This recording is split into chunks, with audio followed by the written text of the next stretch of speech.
ఇంగ్లాండ్‌తో T20 సిరీస్‌కు team India ready అయింది. ఈ నెల 22న టీ20 సిరీస్ ఆరంభం కాబోతోంది. ఇప్పటికే 15 మందితో సెలెక్టర్లు జట్టును ప్రకటించారు. అందులో నుంచి బరిలో దిగే 11 మంది ఎవరు అనేది ఆసక్తికరంగా మారింది. ఫైనల్ 11పై రకరకాలుగా చర్చ జరుగుతోంది. ఎవరికి తోచినట్టుగా వాళ్ళు తుది జట్టు ఇలా ఉండొచ్చని ప్రకటిస్తున్నారు. తుది జట్టుపై చర్చ ఎలా ఉన్నా టీమిండియాను సూర్యకుమార్ యాదవ్ లీడ్ చేయబోతున్నాడు. కెప్టెన్‌గా స్కైకి మంచి రికార్డే ఉంది. శ్రీలంక, బంగ్లాదేశ్, సౌత్ ఆఫ్రికాలో సిరీసుల్లో అద్భుతమైన ఫలితాలనే అందుకున్నాడు. ఇప్పుడు స్వదేశంలోనూ ఇంగ్లాండ్‌పై భారత జట్టును సక్సెస్ఫుల్ గా నడిపించాలనే పట్టుదలతో ఉన్నాడు. 15 మంది నుంచి సరైన 11 మందిని ఎంపిక చేసుకోవడం కూడా ఇప్పుడు సవాల్గా మారింది. ఇంగ్లాండ్‌తో టీ20 సిరీస్‌లో అక్షర్ పటేల్ వైస్ కెప్టెన్ గా వ్యవహరించనున్నాడు. ఒక ఓపెనర్ గా అభిషేక్ శర్మ బరిలోకి దిగడం ఖాయమే. మరో ఓపెనర్ గా సంజు శాంసన్ ఆడబోతున్నాడు. ఓపెనర్ గా శాంసన్ ఇప్పటికే ప్రూవ్ చేసుకున్నాడు. బంగ్లాదేశ్, సౌత్ ఆఫ్రికాతో సిరీసుల్లో రాణించాడు. తక్కువ మ్యాచ్ల వ్యవధిలోనే 3 సూపర్ సెంచరీలు కొట్టాడు. పైగా ఫస్ట్ చాయిస్ వికెట్ కీపర్ గాను శాంసన్ బరిలోకి దిగబోతున్నాడు.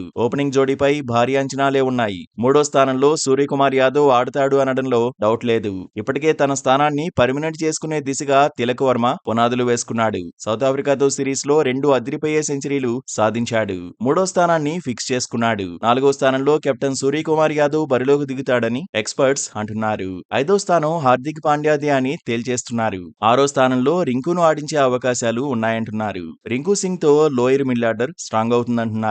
హార్దిక్ పాండ్యా ఎంట్రీతో నితీష్ కుమార్ రెడ్డికి ఛాన్స్ దొరికేలా లేదు. బంగ్లాదేశ్ తో సిరీస్ లో తెలుగు కుర్రాడు అద్భుతంగా రాణించాడు. బోర్డర్ గవాస్కర్ ట్రోఫీలోనూ మెరిశాడు. కానీ సీనియర్ పేస్ ఆల్రౌండర్ జట్టులో ఉండడంతో నితీష్ కు వెయిటింగ్ తప్పదనే చర్చ జరుగుతోంది. జడేజా రిటైర్మెంట్ తర్వాత Akshar Patel first choice spin all rounder గా మారాడు. స్పెషలిస్ట్ స్పిన్నర్ గా వరుణ్ చక్రవర్తి వైపు టీమ్ మేనేజ్మెంట్ చూసే అవకాశం ఉంది. రవి బిష్నోయ్, వాషింగ్టన్ సుందర్ మధ్య పోటీ కనిపిస్తోంది. బ్యాటింగ్ లో డెప్త్ పెరగాలంటే వాషింగ్టన్ సుందర్ కు ఛాన్స్ దొరకచ్చు. గ్యాప్ తర్వాత జట్టులోకి షమి వచ్చాడు. పేస్ విభాగాన్ని లీడ్ చేయబోతున్నాడు. మరో పేసర్ గా హర్షదీప్ సింగ్ బరిలో దిగుతాడని ఎక్స్పర్ట్స్ చెబుతున్నారు.